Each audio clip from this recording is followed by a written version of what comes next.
Whensday Warm-Up. I am your host, Lee. The Whensday Warm-Up proudly brought to you, powered Brought to you. Brought to you. We are not bought over. We are bought just up in here. Brought to you by The Inside Show, and I am joined by the gentlemen. Come on. The Gentlemen's Club. Yes. GC. Yes, okay, ma'am. enough clapping. The Gentlemen's Club. GC. I've got Mr. Miller, Jezo, Xavier Hendricks, and Jay Paris. Good morning, gentlemen. Good morning, good morning, good morning. What's happening? Leandra, the one and only woman in the show. What's happening to all our viewers this morning? Top of the morning, top of the afternoon, and top of the evening to wherever you're joining around the world. Man, oh man, I must just share some love with our international, with our international viewers. It's okay. That will be our word on the Inside Show. International viewers, because I actually got some love last week from around the world, actually, with the show. So I just want to share love with you guys this morning. And yeah, we got an interesting topic in South Africa. And yeah, we can't wait to get into it. You were going to say, I'm going to send a shout out. Send a shout out. I want to send a shout out. No, you know, I must just say, I got 4 hours of sleep. Hey, you know, so I just come from class. But it's okay, you don't need to grow anymore. So you don't need sleep. You don't need to grow anymore. You're tall enough. Yeah, you no. See, so you don't Truly. need to. You don't. I don't need it. I don't don't need it anymore. I don't. Okay. And then hello, other guys. Hi guys. Hello, other guys. You must respect them. Let's move on to the topic. You don't want to. Yeah, and there's also other guys. Sharp. Okay, anyways. Good morning, ladies and gentlemen. Welcome to the Whensday Warm-Up with Libby and, of course, the rest of us. And we just the rest of us. But yeah, we're looking forward to today's topic. It's a controversial one. It's one of those that can get the blood boiling. Yep. And but let's see how it goes. Let's see how it goes, and let's get the most of it. And the views that are oppressed on this one were oppressed. Yo.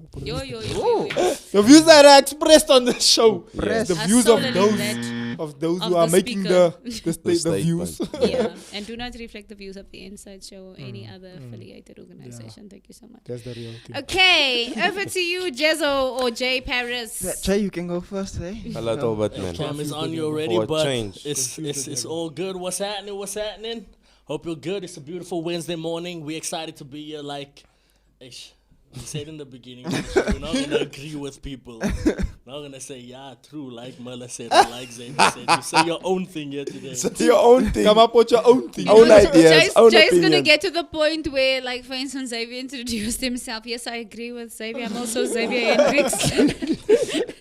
X. Yeah, man, I just got love for y'all. I got love for y'all. I'm fan Jay is of everyone actually on the show. X because he's got the JX Paris in his name. Wow. Fair. Okay. I feel like there needs to be a camera there by Clayton also. Yeah. And a mic. Good morning, producer. How are you today? Clayton has a cam, though. Oh, thank you so much. Thanks for that, eh? Just switch on the mic on your actual phone. The Marshmallow Man. Hello, Jess. Oh yeah. She's gonna start it. Good morning to all the viewers out there. Thank you so much for tuning in on this lovely topic here. That's gonna get the people's blood boiling. I'm so excited to see X in his natural habitat. What does that mean? Your blood's always And boiling. your blood's boiling and you get excited. I just get about excited, man. Hey, but yeah, no, excited about it. And to all the international viewers, thank you so much. To all my brothers and sisters in Liverpool, thank you so much for tuning in. Yeah, no, thank you very much. Shots fired. Shots fired. Yeah, no, I just had to, because I have my fellow Man United brother next to me. He still has I still have 3. No, I have breaks to Thursday go. and Friday because we must You have score for today's Monday, break. Tuesday, Tomorrow's Wednesday, break and Thursday, and Friday's Friday. Yeah, so it's a high five to you all. Jesus is love. High five That's to you it. all. That's what I'm saying as I'll a Man make you United the supporter. We love. I wanna bring Jesus. I love it. Where was Jesus on Sunday night? Yo. They needed to be humble, bro. You was there. Yo. But just in Man United's polls. Yeah, the goalie even came out afterwards. He's like, "I gents, I'm in board here a bit." It's like how he posted, hey, the ball is round. The ball is He said, wrong. yeah, the ball is round. But it was in United's polls most of the time. No, really. But that's football for you. You know, it always changes, and things we will be on the other side of the fence. Hallelujah. And we'll have this conversation again. Praise. Yeah, Praise. Draadsitters on the other side of the fence. Things will change. Say suddenly. Suddenly. Yes, Suddenly. hey. Suddenly. Yeah, they love that to make it all religious. Ole when- at the wheel. What can Ole you at the do? wheel. Jesus, take the wheel, eh? Okay. Always by the wheel. That's why. Always at the wheel. So, guys, let's get into this topic. We've got no breaking news. What? No, that was the breaking news. That was the breaking news. Liverpool 5 That's to old news. 0 No. of Manchester United. Mm. But we move, hurts. right? We move. It hurts. The Red Devils are still and apparently defiant. the best player on the planet was on that field. Who? Kicking people in the Salah. stomach. Yay! I like that Come one. on. Yay! Come I on. like it. I like it. Yay! Come on. I just wanted to, I know that. Go deeper. Go deeper. I heard that he might not qualify for a Ballon d'Or because of the way the system is rigged and Yes, set up. yes, that's where But we- we're speaking about the that's- system that's where today. we're We're going to- speaking about the So it teased system, the so shows up we though. tease the show Yeah. up. Yes, that's what we're talking about. Aish. What did we tee off with? A driver. A driver. Yes, Tailor-made because driver. Jesus took the wheel. You know what the 5 iron. A 5 iron. Yo. Okay, guys, let's get into this topic. Today we are talking about, we are asking the question, is racial oppression or is past racial oppression a good enough defense for quotas, for affirmative action, for example, quotas, triple B, E, those kinds of things? What do you think? Must I first give a definition of affirmative action? First go then? into it and So then let's we'll- talk about affirmative action for those of you who are not familiar, in our international viewers. I'm going to stick to that. It sounds cool. It's got a ring to it. To our international viewers, for those of you who are watching and you are not really familiar with our past, the South African past, we have won victory over an apartheid system, which was a system of segregation, segregating people of color from white people. So a lot of the times, I just want to clarify this here. A lot of the times people of color, or generally people refer to people of color as non-white. I just want to say to you, you are not a non. You are non-nothing. So I prefer the term person of color, people of color. So yeah, let me go. So apartheid was it was implemented in the 1940s and it lasted up until we'd say the 1990s when we had our first democratic election. So it was over 40 years. It spanned over 40 years, the segregation, and it was basically a government ruled by white oppressors that took away land from people of color, took away housing, and they had the majority of the wealth of the land. And what people of color, they were deprived of education, they were deprived of basic human rights, access to clean water. They lived in these shacks and township areas which are still existent today, and you still see the disparity between the rich and the poor based on that experience that we've had in the past. So what is affirmative action? So after 1994, after the elections, when Nelson Mandela was freed from 27 years in prison, he met up with the former president of the National Party, which was the apartheid government at the time. What was that guy's name again, that white wimpy? De Klerk. FW De de Klerk. Klerk. He met up with there was a truth and reconciliation basically between FW de Klerk and Nelson Mandela. They shook hands, and the ANC, the African National Congress, came into power post 1994, where elections were free and fair. Free and fair. Free and fair. And so the African National Congress came into power, and everybody was very excited, and they have been in power ever since. So you would expect things to be different from 27 years ago at least. But is it really? Then they introduced this thing called affirmative action. So I'm just going to give you a short definition of what affirmative action is. It refers to a policy aimed at increasing workplace or educational opportunities for previously underrepresented parts of society. In other words, so it's based on an individual's race, their sex, their religion, or national origin is taken into account. So now it opens the question, first question, Right. Do we see a visible difference from 27 years ago since 1994? What's happening there? All right. Is that the first question? That's the first question. Okay, so there's definitely a visible difference. But the question would then be, number one, is it a fair visible difference? Number two, is it distributed equally and fairly and freely? Or has the hands of power just shifted into such a place that it's... Look, I think the original question before you started explaining what affirmative action is or is supposed to be was that is it the best option is it the best solution for the problem, right? And so I would say in a perfect world, I think the idea behind how it's supposed to be implemented or what the idea was of it was to say that, okay, white people came to South Africa, they displaced black and brown and indigenous people. They displaced them, took them off their lands. I mean, as early as my grandparents. I'm not talking about 5 generations ago or whenever my great-grand, whatever. No, as early as my opa that died the other day. Is not like long ago. As early as when my parents were living in those houses that they were forcefully removed from, in like the District 6s, even here in Joburg. So it's not long ago things. It's like literally 2 generations ago things. So they came, they removed people. Okay, now somebody will argue, but they brought infrastructure, they brought roads, they brought electricity, they did a bunch of stuff. We can have that conversation. But now that happened, so now you get displaced into a place, and now they take the cream of the crop of the land. Like, we getting the sentence, we getting the lands there where the vegetables are growing nicely, the fruits are growing nicely. We're going to export the bananas, we're going to export the cereals, what do you call the oranges and the apples and all these things that they make juice with and things. We're going to take the cream of the crop, and you must go and see what you're going to do. So they put people in. That's why you'll see a lot of townships are in like a dip.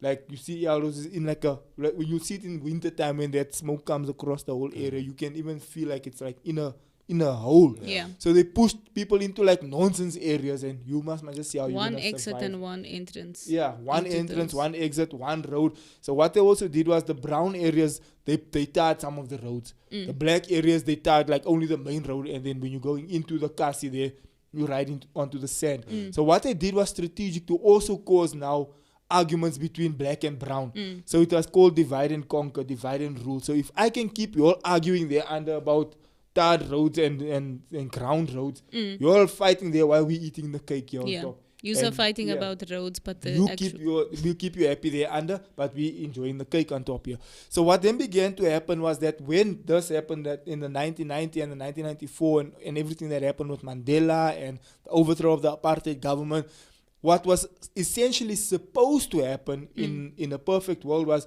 okay, we're getting some sort of power here. Now let's distribute it equally to those whose houses were taken away. That's called the Land Reformed Act or something like that, where they're supposed to give back the people's things that were forcefully removed from their houses and their properties and things. That's been going on, since we can remember, since I was at school. No, we're going to give people their houses back. We're going to give people their plots back. There's still people up until today, like now generation people fighting for their opa's farm that was taken away there somewhere in the Eastern Cape or wherever the case may be. And so in a perfect world, what should have happened was that reconciliation should have come and the people should have been compensated for the wrong that was done to them, 20, 30 years ago. That didn't happen. And so now what happened instead was a select few people got the boodle in their hand and they ran away with the money. Next thing, they're buying Lambos, Ferraris, moving to Sandton, traveling all over. And people in parliament bringing their friends into government and like, hey, this is my uncle, this is my auntie, this is my friend, who you know, what you can do for me. If I bring you in, give me a percentage of this deal. That's what actually started happening. And as a result, the rest of us down here is like, how about guys? We thought that we had one of our own in power and you guys were going to turn around and say, okay, right now that we're here, let's now help our people. But instead, they got there, they were like, yo, 1 billion rand. Yo, now I'm gonna travel, now I'm gonna go buy a plane, now I'm gonna buy a car. So it's like that new money mindset of like, I never had this, and now when I have it, I wanna eat everything at the same time. And the rest of the people down here is like, but now guys, what about us? And so that's where the struggle comes in. That's why you have an ANC running for 20 odd years, and people are feeling like, but we're still living in shacks, isn't worse now than what it was when W Bota and them were running. Yeah, we had to have dome passes and things, but at least there wasn't portals, at least there wasn't this, at least there was. And so to answer the question is that in a perfect world, that's what should have happened. But in reality, it didn't happen. Yeah, I think we look at one of the greatest Greek philosophers who's known to be as Aristotle. And one of the thing, he was basically a student of Plato. And he was also big on the idea of politics. And he speaks about, he compares politics to craftsmanship.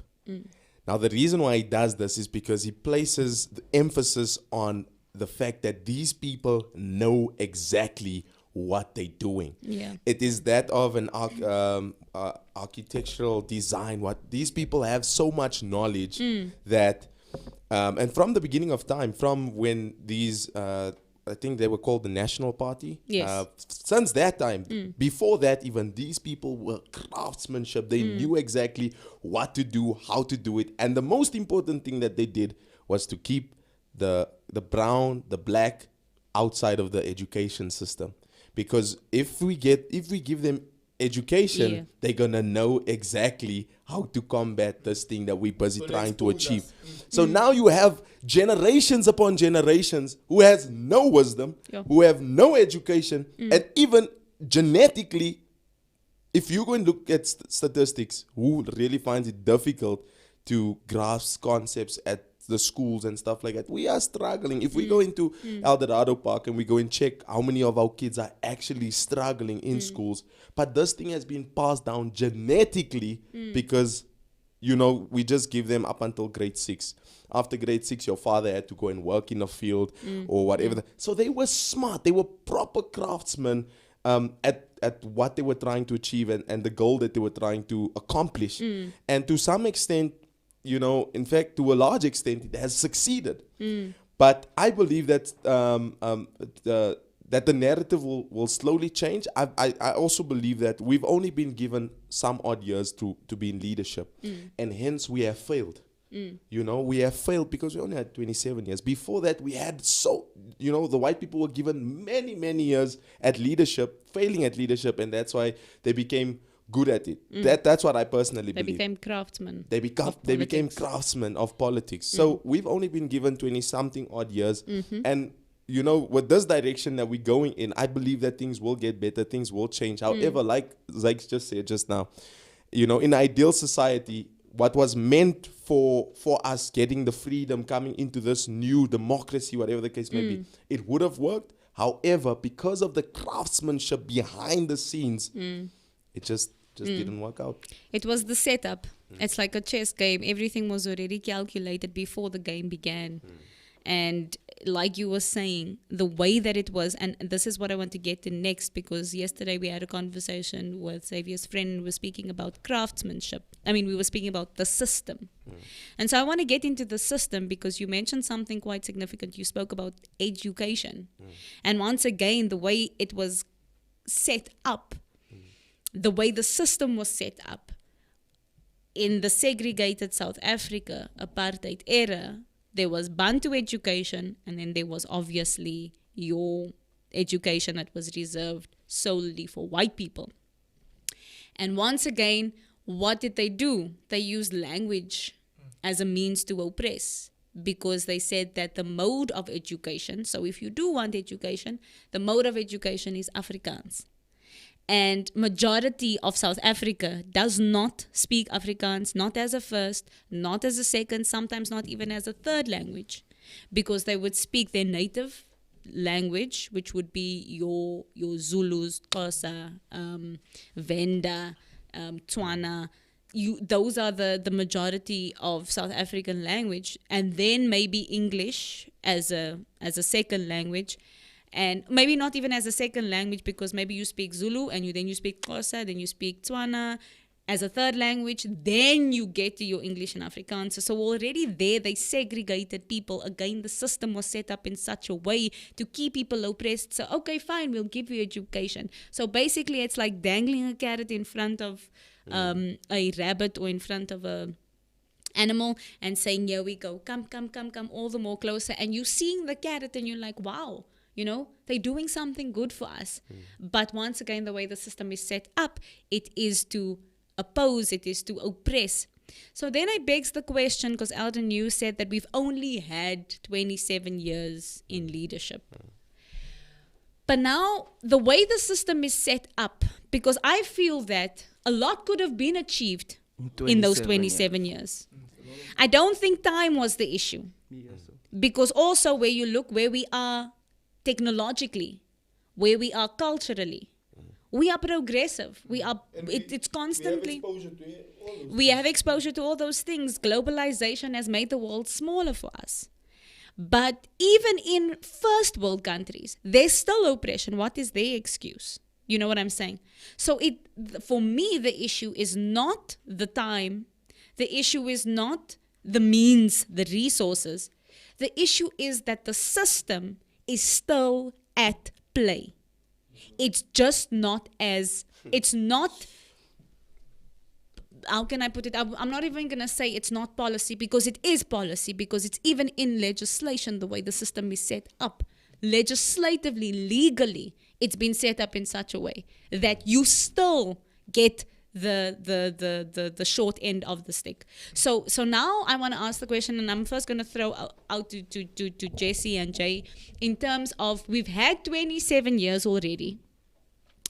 We've had, the African National Congress has been in power, and it's black representation, or black African, the way they call it, which means that it's not brown, it's not Indian, it's black African leadership. From the time of Nelson Mandela to Thabo Mbeki to Jacob Zuma to Cyril Ramaphosa, it's all black African leadership, and it's fairly educated leaders. If you look at even. Okay, if you arguably, what kind of smart are you looking at? Are you looking at book smart? Because he might not be book smart, but he's street smart, and he's had experience.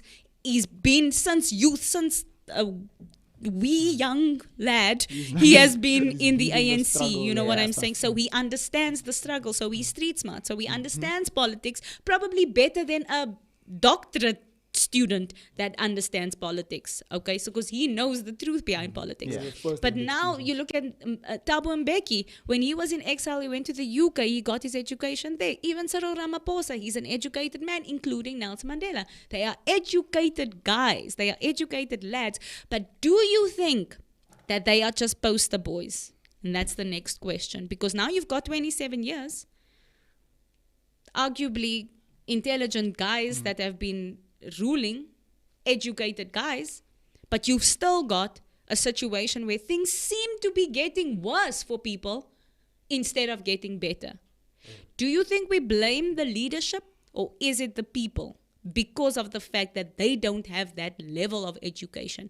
So this thing is twofold. It speaks about the poster boys and what is the actual agenda behind the poster boys, and then it speaks to, or is it a matter of people's mindsets, people of color? Jay, you want to jump on there? Yeah, man. I think no matter how smart you are, the moment you get into a position of power, I don't want to say you tend to abuse that power, but you try your best based on what happened in the past. You try your best to keep it at home and keep it for me and my people. So yeah, no matter how smart you are, once you get that power, you're not going to share that power with anyone, because the moment you do that, you obviously, I think you're afraid in fear, obviously, because of, like I mentioned, what happened in the past. And that's why we asked the question, so why are these people still in power? Why aren't our people voting them out, voting another party, if we can't see that there's no difference being made? I think the people, we as the people, are also in fear based on what happened in the past. And it's a level of trust that we probably don't have in someone of different color.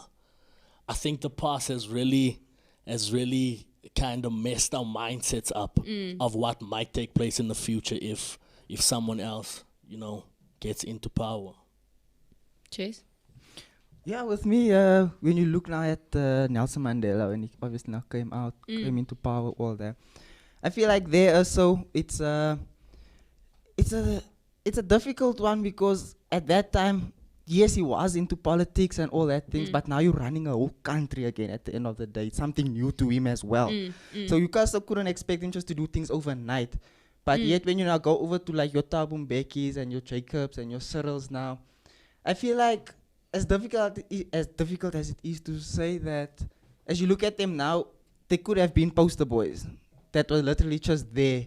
But in the background, it's still your white guys that's controlling the backgrounds and saying, okay, this, that. If you look at Cyril Ramaphosa, I always tell you about the interview with Kenny Kunene where he literally said himself, he says, Cyril Ramaphosa is a poster boy. Yeah. Reason why I say this is because he's still owned by the white monopoly. If you look at McDonald's is owned by a white man. He was the only black man given that opportunity to own a McDonald's. Whereas you have so many other people that have that money, but because he's in with the Joneses, he's able to eat with them. You see what I mean?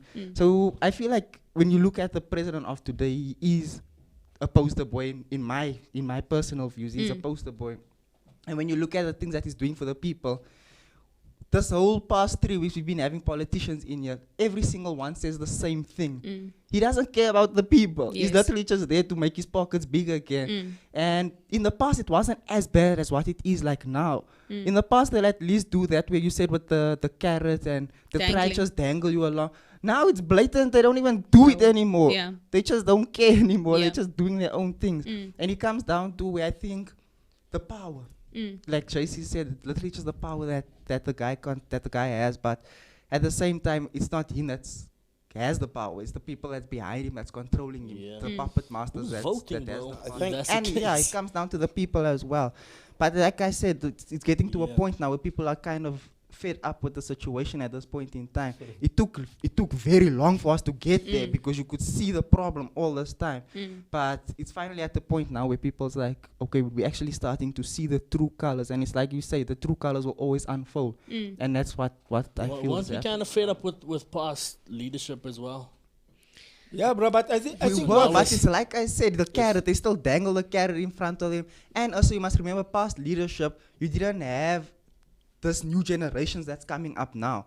They were the past leadership and the generations back then were so entrusted in the ANC that they were also so scared to go back to the white man. Yeah. That now you have new generations that's building up and That's facts. they're not necessarily thinking about, okay, this and that. They have more of an open view on stuff. So it's not just ANC. My life's not changing. Yeah, I can see you what's can going see. on. And the problem that I have, like you mentioned there about the blatancy that it's becoming now. It's becoming, so we had this conversation yesterday also, it's becoming blatant to where it's at the place where there's corruption. It's Yeah. in the news and everything, everyone knows. But then still go and post, he bought a Lambo, Yeah. he bought a Ferrari, he bought a new house. It's like a big up yours to the society. It's like, yeah, now I stole that 100 million. Now what are you all gonna do? But And that's no one's why- gonna do anything. but- And no one can do anything. But that's You- where they it's- go to court. That's they come where out, it's they go to poster jail, they boys, come because out, if you it's look at the media itself, Yeah. the media itself is controlled by white monopoly itself. yes. And that's why COVID can be driven as the way it's driven now. That's why your politicians, it's in the news for 2 weeks, then we forget about it Yeah. because it's driven by the media and it's owned by a white monopoly. They're all eating together. Yeah, when last did we actually hear about COVID? I haven't heard about it in You're quite a gonna hear while. about You're it gonna after hear the after the after the After elections. bro, They it's they fine. summon our 10th wave or I something. wanted to speak about something real quick on that topic with Nelson Mandela and Cyril Ramaphosa. So these capitalists, what they've done, we go back to the point of craftsmanship. They select one, right? They select the one out of the bunch. The one gets selected, and then when the one comes up, you know what message he preaches? Communism. This was a term coined by Karl Marx in the 19th century. And what communism speaks about is classlessness. Yes. It's basically the community owning something or property or looking at economic Equality. yes, this is the message that they come in. So the capitalists come is like, okay, let's get this face up here, because this face is gonna be good for where we're trying to go. And then at the same time, the message that he must preach is communism, that we in this thing together.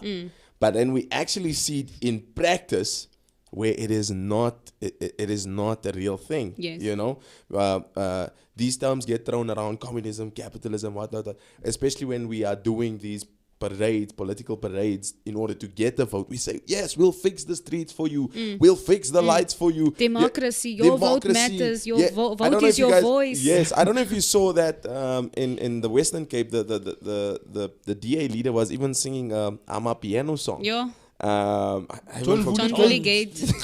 Yeah, he John was- Steenhuisen me was John singing. Woolligate. I was like, what? Are we going to this extent? And that's just the craftsmanship that Yes. goes back to, and basically just the message that they preach. They preach communism, but in its core, it's capitalism. My Yeah. thing is, how difficult is it to learn from your previous brother? I look at your mistakes. Like, me and Xavier had a conversation not too long ago, Yeah. where I was at the point where I was frustrated with the way things were going in life. He was at that point. He can guide me and say, okay, look here. Yes. I was at the same point. It's like, how difficult is it to learn from the next one then? If we all just doing the same thing, I saw you make the same mistake. Now I'm doing Now it I'm again. doing It's- it again. Yes. It's going back to that thing, Jess, where What are we doing here? one person gets selected. So now all of us that are sitting here, we're looking at that guy and like, yeah, we also want to be there. Yeah. We also want that he has. So eventually, if we get there, we Yeah. also now, I want to do this thing for myself. That Yes. man also, he bought himself a plane. He built himself an airport there. I want to also do that for myself before I can, help the people. Or it's But then do you ever get to the place where you end up helping the people? But Because that's now the you're there thing. now. You eating- get it's- lost. It's like, Biki. it's Yeah. like that. It's like that sermon. I was about to say, can you get yeah. into the sermon because it touches on exactly what you that were saying. sermon that Pastor Ati was preaching, right? And you guys know him. He's always on the shows, on the Tuesday shows. Just and he was- by the way, it's in the description. The link is in the description below. It would be Yeah, it would be interesting. to advisable actually for you go. to it's go very and watch that. thought-provoking. Yeah. So And he basically takes out all their files. Your Patrice Motsepe is in there, Cyril Ramaphosa, and He was like- Desmond Tutu. he was like Their files calling have been people out. taken out. He spilled the tea. You He might like want to go literally and spilled watch the that. tea. You might want to really go. And he was speaking about Joseph. So what happens in the Bible with Joseph is that he comes from a family where his brothers kind of threw him in a pit and he wasn't in a good space. And then, but it happened in such a way that he ended up getting put into slavery, but he ended up in the Pharaoh's house. And because he was in the Pharaoh's house, he was smart, he was good looking, blah, blah, blah. He worked his way up in the ranks in the Pharaoh's house. Pharaoh's wife liked him. She checked that he's a nice guy. He said, hey, wait, I can't do that. I'm second in charge here. I need to keep my record clean. She tricked him, and he got into a situation there. He ran away, but then she lied on him, said, he slept with me, tried to rape me, and whatever the case may be. He has his cloak and everything. He got thrown into prison, came out, boom, put him back in charge. Rise straight to the top again. When his brothers came, they threw him into the pit. He said, gents, they didn't even recognize him the way he was so high up. Bruh. He managed to get himself to a place where things were just working in his favor. He was in charge. He had the money. He had the grain. He had everything. And when there was poverty in his brother's place, and they came and said, please, King, can you help us or whatever? He said, y'all don't even recognize who it is. And when he took off his thing and his makeup and whatever, like those Egyptian styles like in the movies, the brothers are like, yo, it's you. Then he said, but I'm not going to do what you all did to me. I'm going to help you. I'm going to give you all the things back. I'm going to repay you. goodness. I'm going to replenish the land. I'm going to do a bunch of things. And the comment he made was that Joseph got the robe and the ring. Because when you rise to power, you get the robe and the ring. And so the contrast here was that when our guys rose to power, they got the robe, they got the ring, and then they did this. They were like, Turned around. never mind you all that are struggling there in the shacks. Never mind the rats that are biting your toes there. Never mind the water when it rains that is flooding your shack. I don't care. I'm living in center now. I got a generator when there's load shedding. They got those big industrial generators. You can drive through center at any point, Houghton and the house is there far on the mountain. The generator's there under by the gate. They won't even know when it's load shedding. They got those industrial ones that kick in. You don't even know the power is off. It switches off automatically when the power comes back. They So don't what even about- hear it. They don't even hear it. Exactly. That's why it's so far You down. hear it by us. And that's why the house is so far up. But here's the thing That's the that generator you hear. here's the For point real. is that they got now the robe, they got now the ring, and now never mind the rest of the people that are still in the shacks, that are still struggling, that are still suffering. We eating alright, like you said. I'm here now. I'm flying my plane. I can even post and show my jet and my Ferraris and my things. Never mind you that's struggling there. And I think that injustice and that kind of lack of equality there is the challenge. So then I want to ask the question, do we still blame that we disadvantaged, or do we blame incompetence? And this is what I mean by this. I'm going to give it context. Because yes, previously, even now, like Aldrin said, we didn't have that much time to play catch up. We 27 years is not enough for years of oppression, because let's go education, the foundation for me of liberation. Let's start there. Yeah. Already there's still disparities between the white and people of color, right? Because Xavier mentioned it earlier, in an ideal world it would be based on merit, where they have the degrees and the stuff. But they've had generational wealth passed down to them that to afford education. To afford a lot more. To afford travel, education, exposure, experience. Exactly. So the baby that's born there starts here. Yes. The baby that's born in Akasi starts here. Exactly. By the time They that must baby play gets catch here, up. he's always 15, catch up. 20. Now only he's like sees an airplane for the first time. That's like he's been traveling as far as a private jet since he can remember. He doesn't even know what it's like to travel in coach. And your guest on your show on Monday, Kenneth, said, if you are being chased by a lion, there's no way. You don't have time to think about strategies and how are you going Right, to... you're thinking survival. You're thinking survival. I must And eat tonight. and that's the difference. This is what Hey, bruh. this is what it looks like. You coming up with Still. concepts and business. I'm just checking here. Am I need going to to start eat a tonight. two slide before the end of the So they encourage entrepreneurship. They encourage it with triple BEE. That it's an incentive for our international viewers. It's an incentive, triple BEE. It's called broad-based Black economic empowerment. So basically, what they say, there's a certain percentage of Black people, Black Africans first. So Black Africans is not your brown Indian. Previously disadvantaged. Your Black African first, a certain percentage, the bulk of a percentage needs to be Black African in your workplaces, in your managerial positions, basically like top structure, but not top structure, just a poster boy kids, the puppeteers, the puppets.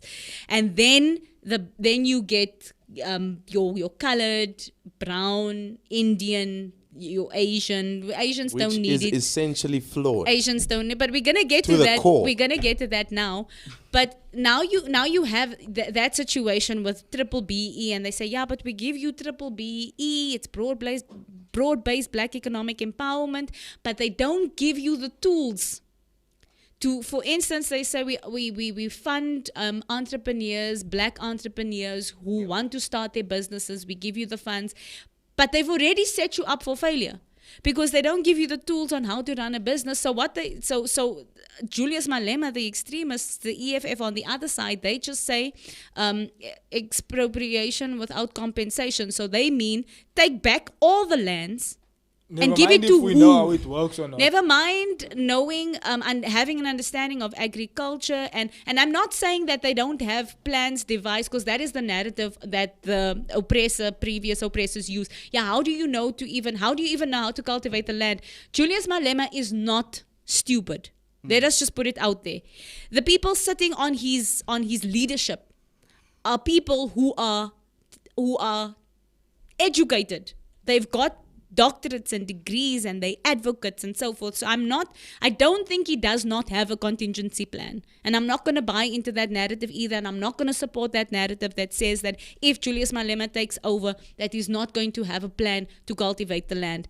And it's going to end up like Zimbabwe. I am not of that opinion, but again, that's just my opinion. But I'm saying what they do is they give you the means, the resources now to start a business. They give you the resources to flourish. They give you the resources. They increase your salary package. They give you all the benefits. What do they call it? The whistles and the bells and whistles. They give you all those things, and then you are donkey baas. You are grateful for 2%. And this is, I didn't watch Apostle Ati's sermon, but the way Xavier was explaining to me, you've got your Patrice Motsepes and you've got your Cyril Ramaphosa's, and these guys own big conglomerates and they have private jets, and you are just, yes, our people. But like Apostle Ati said, that is your forefathers' money. What are you celebrating him for? He is exploiting you. Yes. He is exploiting you. So what are you celebrating him for? That money belongs to you. And like Xavier said, that what they do is your grandfather, your great-grandfather has worked on the land that they stole from him. He has worked years and years. It's his blood, sweat and tears that has cultivated that land. So what are you telling me he doesn't know how to cultivate the land? Who's been doing the work? It's been our forefathers, right? So then they out there, they work, and what do they do when they retire? They give you a cup with the company logo. Must be happy for that. So what was that example that he made? He said that if the company is worth, let's say 400... Let's say the company is worth like a billion rand, for example. What was supposed to happen was the people This who is were justice. working there, were supposed to get shares in the company when they retire. Not a cup and umbrella and tell you, hey, and then you're happy. And you go. And there's the other thing also. Remember the South African Revenue Services, they take a percentage of your salary every month, which means you pay tax. Yes. Right? So we've fallen into this mindset as if the government is doing us a favor by fixing the road. They're not doing us a favor. It's not something they say, shame, let me help. They're not helping you. They're supposed to do it. That's the point. It's like it's like you buy something there, you must borrow it from the shop. You go to the Apple store, you buy a 20,000 rand MacBook Pro or 50,000 rand MacBook Pro. Then you must come, you pay for it and everything. Then you must come there to the shop and say, sorry, that computer that I bought last week, please can I just borrow it quickly, please? And then they also keep them boss over the thing. All right, you can only use it for an hour. I use it in a shop and you might use it and you give it back. What do you mean? I bought it. I paid 50,000 rand for it. It's mine. I'm supposed to take it home and go home with it. Not come and ask you as if you're doing me a favor like I'm Subati. Please can I just have? And that's what we're doing, especially brown people, especially black people. We look at a government like they're doing us a favor, like, please can you all come fix the roads here? As we're struggling here with infrastructure, the sporting equipment for the children. Yeah. They're not doing you a favor, bro. They're taking that money. It's your money. Yes. That is supposed to replenish that's the point of the revenue. It's supposed to fix the country, fix the roads, build infrastructure, do things so that you can live. That's why you're paying that money. It's not, you're not paying it because for fun, for them to fly a private jet. Now, if you want to fly a private jet, by all means, go fly a jet. If you want to go and have whatever, go do your things. But then also do your work. Yes. I have no challenge. I don't have a problem with your jet and your fancy car or Rolls Royce. That's all right. And your house enjoy in those Houghton. things. And your house in Houghton, wherever. And Camps Bay. And 5 houses, wherever. It's all right. You can go do that. But then also do your work. Yes. Don't do all this and then leave us swag. And it's fine. Go and buy all those things with your money, not with my money. Because whose money is that? Look, Whose money is that? Even if, let's say, the system is set up in such a way that you pay 40% tax or whatever the case may be, right? Which is a lot. And I think we pay the highest tax, one of the highest in the world, actually, South Africa. You pay 40% of that tax, nah? So now, even if it works in such a way that a percentage of that tax goes to the civil servant's salary. Yes. Like, let's say you work for government, a percentage of the country's tax, let's say the tax comes in as R1 trillion or whatever the case may be, and a percentage gets split into all the different people. That's fine. You're getting your salary for doing the work. I'm saying then do the work. Don't when we phone, the system is offline. Now we're going to renew something. Now we stand in a line for 3 hours. By the time we get to the front, you find you standing in the wrong line. Yes. Don't do those things. Yes. After you getting your salary, The point of your salary is to do your work. You're not doing me a favor. Now I must get to the front of a line. I must give a bribe because now you don't want to help me. Now the guy says, "Ish, my brother, now isn't there something here we can do?" You know they're gonna take now at least 4 weeks now to get this disc for you or this thing. Now isn't there a plan? Now you must give the over 100 rand to get you the license disc that you were supposed to get anyway. He's not doing you a favor. That's how it was supposed to work in the first place. Exactly. And this mindset that the government's doing us a favor. No, bruh. You pay for the things. And that's the flip side of the question of are you disadvantaged or just incompetent? And that is the thing of incompetence. Now there's this instead of proving the past system wrong, and instead of reversing the effects of the past, you are playing into the hands of the oppressor once again, because you place incompetent people in those positions now because of that triple BEE. You need to have a certain percentage. Now you place incompetent people who feel entitled now all of a sudden, and then what happens is all that you have is you just going backwards. You're not moving forward because nobody wants to move forward. She's going it's lunchtime now. Now we get excited when the Karen comes in. The white lady now comes in. Yeah. Excuse me, can I see your manager? Now we're like, we're Yes, standing Karen. here 3 hours. Yes, Karen. Can thank you, someone that at least doing something. Why didn't you would have do done it? Because you pay the same like Karen is paying. But Karen Exactly. understands. Hey boss, waar is jullie manager? Jullie moet mos werk. Jullie kan nie wel op een lunch gaan nie. Work the system out. If this one goes on lunch, let the other one take the shift. Yes. And when you done with your lunch hour, the other one goes on their lunch hour. Not you close the curtain after I'm standing now 3 hours already here in the line. Now I must just stand now. What now? You don't say anything. Nobody comes and informs the customer to say, sorry sir, they're just having a lunch break. It's going to take about 15 minutes. We're just getting another person to come.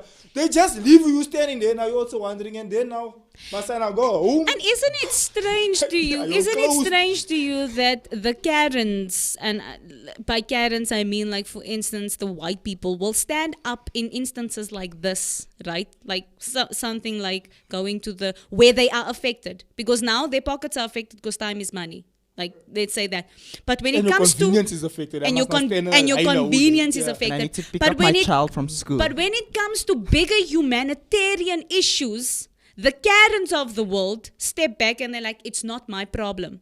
And then you still, woo, yes Karen, for a stupid thing like going to a manager. But you that is living in the township and you that is living in poverty and stuff like that, the Karens of the world don't give two craps about you. But if you start impeding on their turf, that's when it matters to you.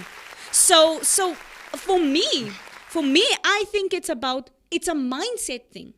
Our minds need to change. It's like that, the example of the Israelites.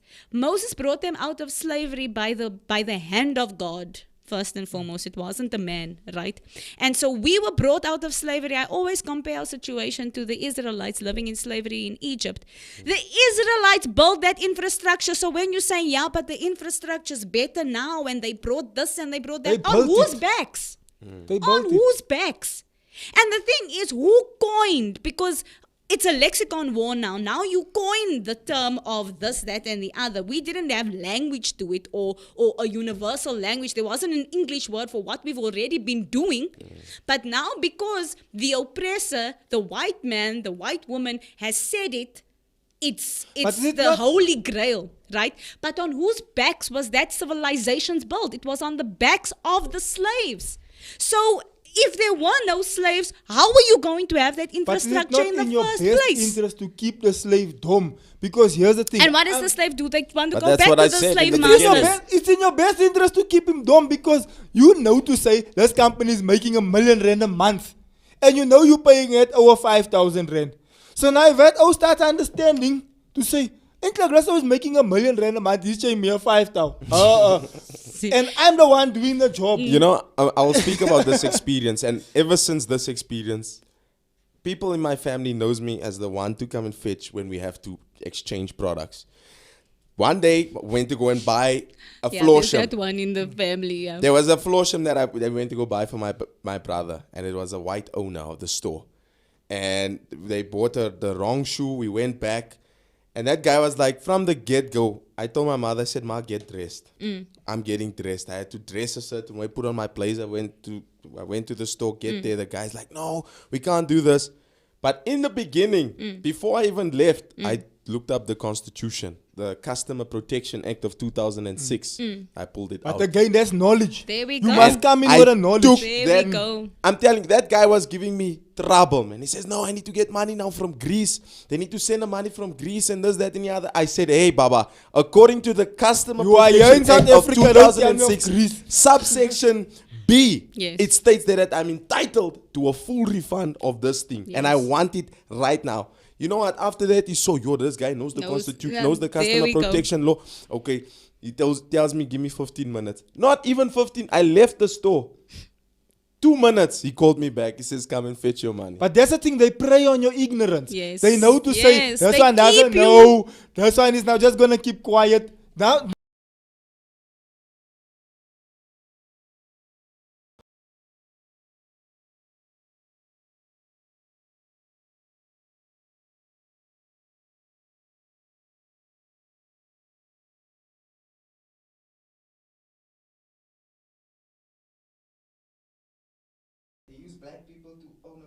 Okay, we back the system. I was saying my wife is the one that comes in and like she squeals and she says, this is not right and blah, blah, blah, blah. And she can push it.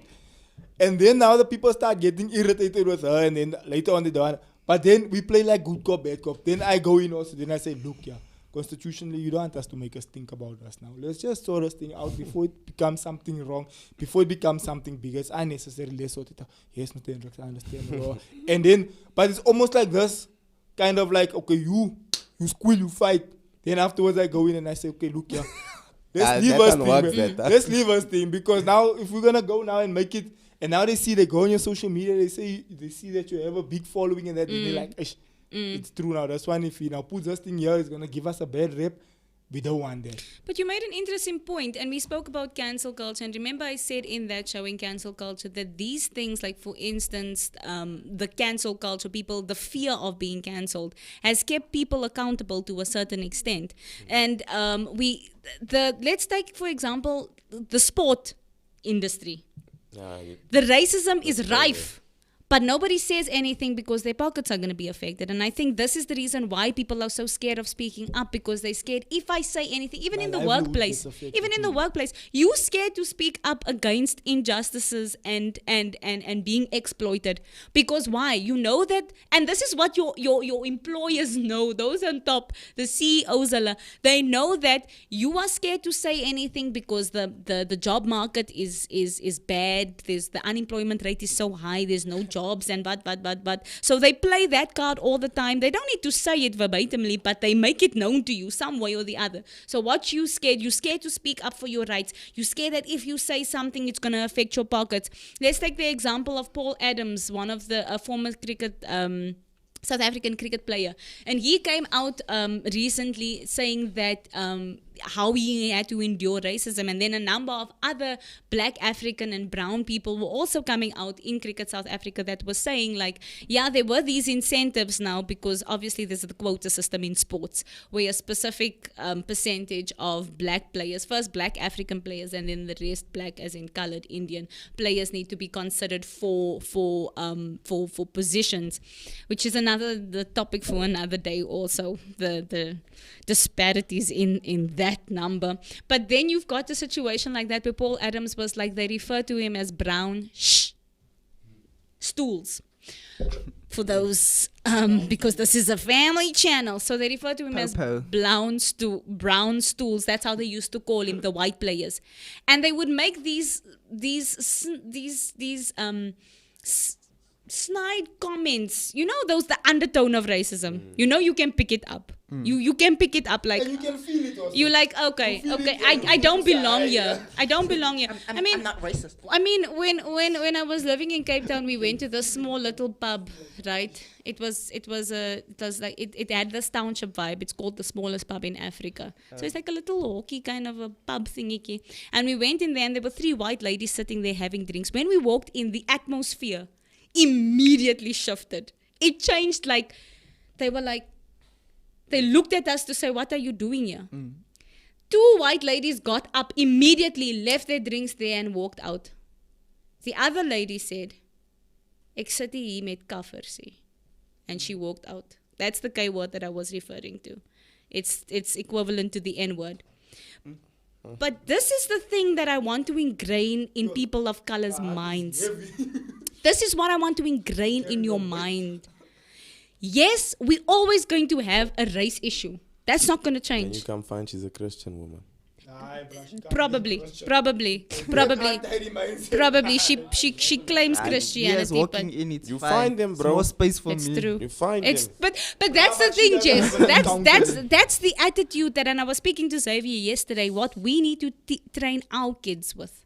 Because we're still bearing the brunt of our parents who grew up and who lived through apartheid. So we still have to change mindsets. We have to do extra work, like I was telling you.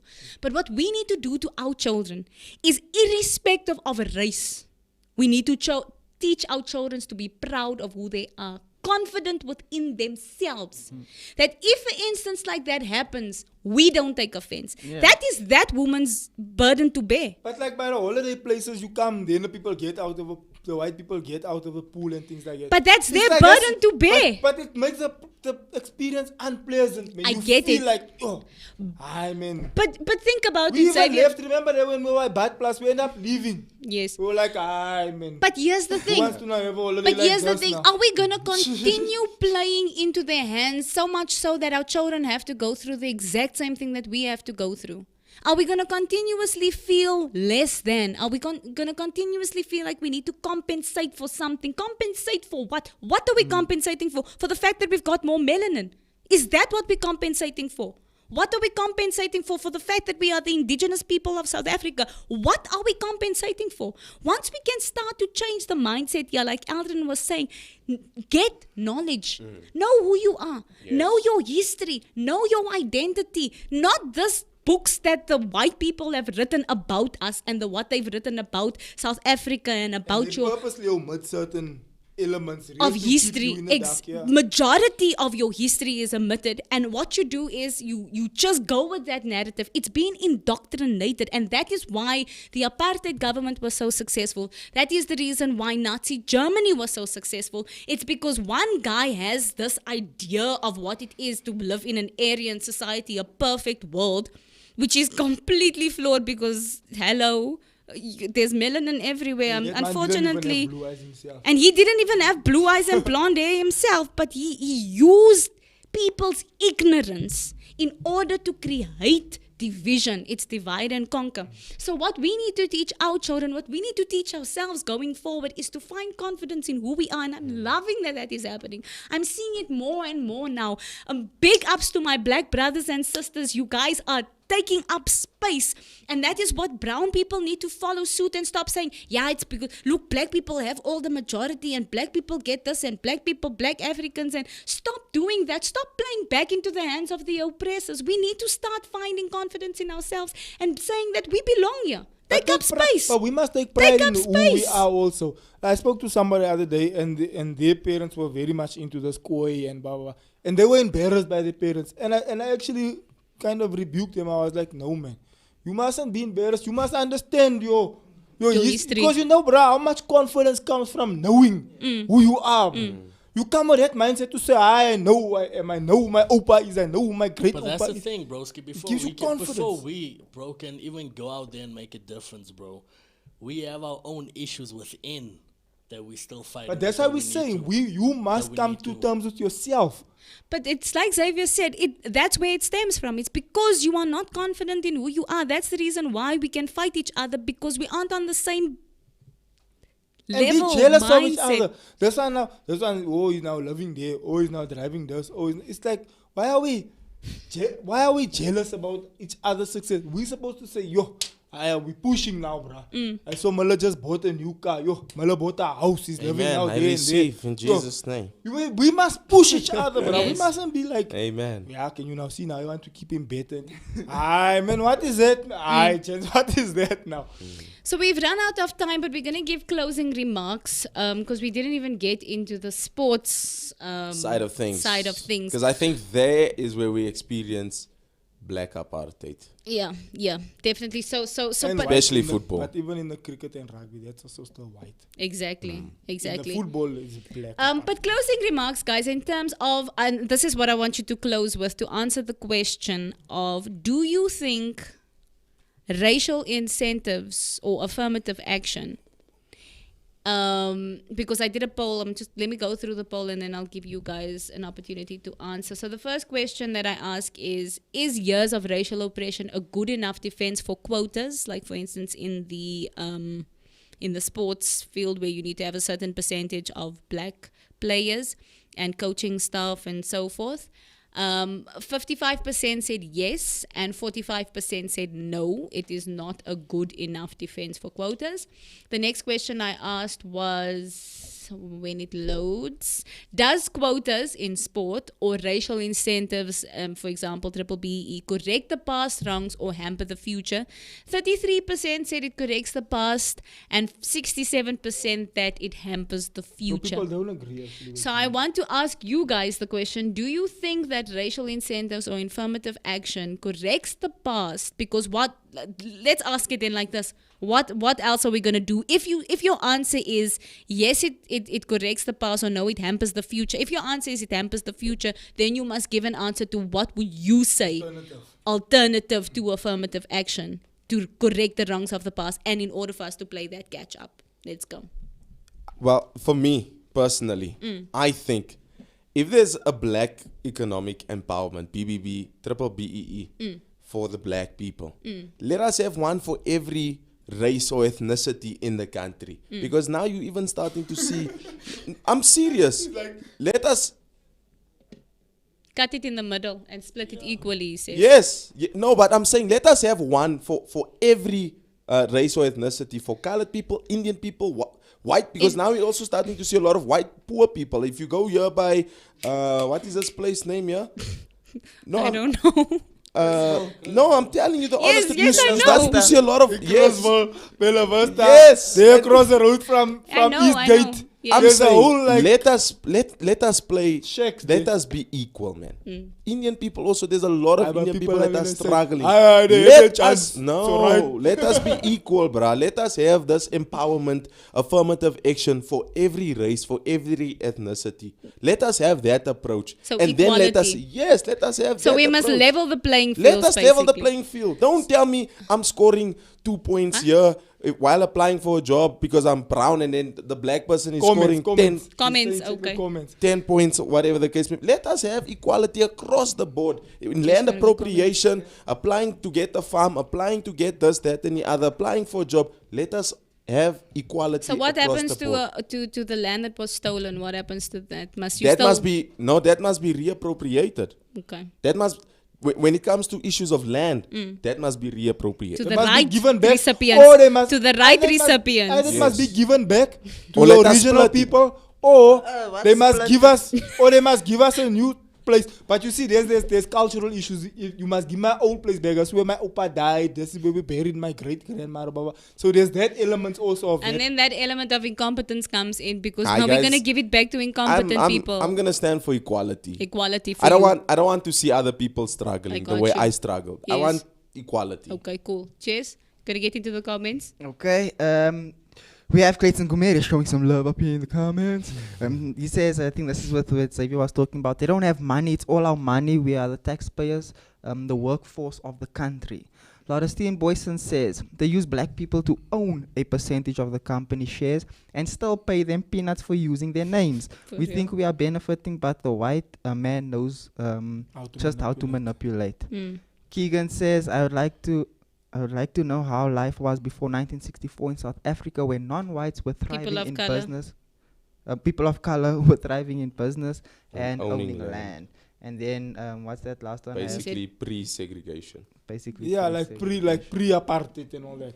But for me to answer the original question in closing, because I see our time is also done.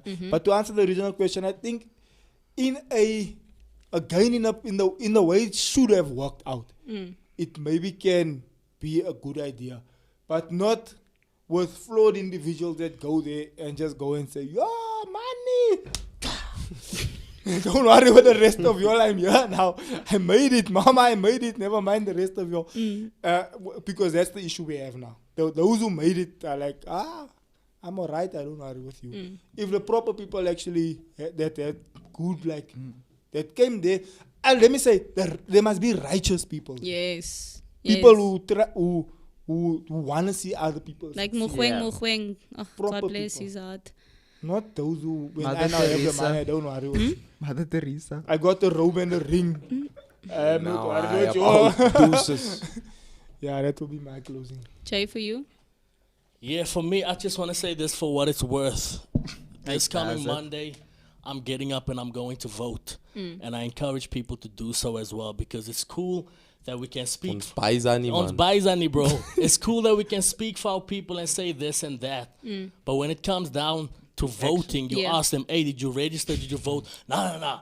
What's the use? What's the use? Yes. It's that same attitude that's going to leave you complaining and talking rubbish on and on and on. So wake up Monday morning if you have registered and go and vote. so There's a down. specific party that's not a colored party, it's a colorful party. That's I'm right. just saying that. That's right. The specific party That's that is right. rising up, and I believe that God is using them to make a difference. Go out there, vote, do the most, and that's the way we will see a change in this country. Cool. Jess, do you have closing remarks from your For side? me, it's a difficult one in closing because you can say equality, you can say PE and this and that, but like I agree with Zaiva in some sense of if there was a perfect world, it could work, it could be there. But at the same time, I also feel like at the end of the day, if you have the talent and the knowledge, you should be in that right position for the actual position. Yeah. It's not doesn't come down to if it's me, colored and a white person, and I have more knowledge than the white person, I should be there. But if the white person has more knowledge than me and he understands the job better, then you can put him in there. Yeah. I feel like that's how it's supposed to be at the end of the day, especially in sports. Yes. It comes down to talent and not the racial thing. Yes. If you can kick a ball better than he can kick a ball, then pick him. Yes. Don't pick him because the skin color matches what you want. No, man. That shouldn't be like that. Yeah. But yeah, in closing, I feel like in a perfect world, the BE structure could work. And then also that it comes down to knowledge and talent at the end of the day. Yeah. Okay, for me, I'd say that the playing field needs to be leveled.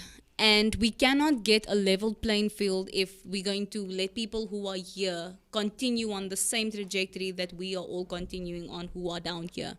So my thing is that we need to start, when it comes to affirmative action should be done within its rightful place. It should give opportunities for people to start getting on the same level. And obviously that's in a perfect world once again, because as we know how society is structured, that people always say this, there's always going to be rich and there's always going to be poor. But why must we always buy into that narrative and keep people in poverty? Why must we always buy into that narrative and keep people struggling? So I would say the playing fields need to be leveled. But nobody who is sitting up here is going to want to come down here. So that is not going to work. And you can't force people who are sitting up here to come down to here either, right? Old money, old family money, and things like that. You're not going. Those people are not going to give you money. You can get that out of your system and forget about it now already. That's in a perfect world. It's not going to happen. We don't live in utopia, unfortunately. But what I'm saying is for the people who are down here, who now have to start equipping yourself, start gaining knowledge, stop saying this, and that. I love what Tyler Perry said, that if the Oscars are going to be quite white, then create your own table. Why must you make a big fuss about it? If Hollywood is not going to buy my stories, I will create my own channel. The BET Awards, right? They like, well, black entertainment, if nobody's going to buy our stuff, we create our own table. I think that is where we need to get to. And the people that in the brown people, the black people who are sitting down, who are here maybe in comparison to the rest, help each other up. Because at the end of the day, everybody's going to benefit. Nothing is going to be taken away from you, but mindsets need to change. That's another thing. Mindsets need to change. People need to stop making excuses and start getting to work. Like Dave Chappelle says, let's go. Thank you very much for watching the Whensday Warm-Up. Please do stay tuned every day at 9 a.m. We have amazing shows. Next week, Monday, the 1st of November, is local elections in South Africa. If you are registered, please go and vote. Cast your vote. We had 4 weeks of of political debate on Doc's show, so you can go and watch that as well. Go to the Insights Show YouTube channel. Go check the playlist called the Insight Series with Dr. Carl, and you will find the political debates up there. There were 2 weeks of independent candidates and 2 weeks of the big political parties that were debating, and that will give you some insight into where you can place your vote if you are unsure of it. Thank you so much, everybody. We love you very much. Have a blessed week, and God bless. Bye. Bye.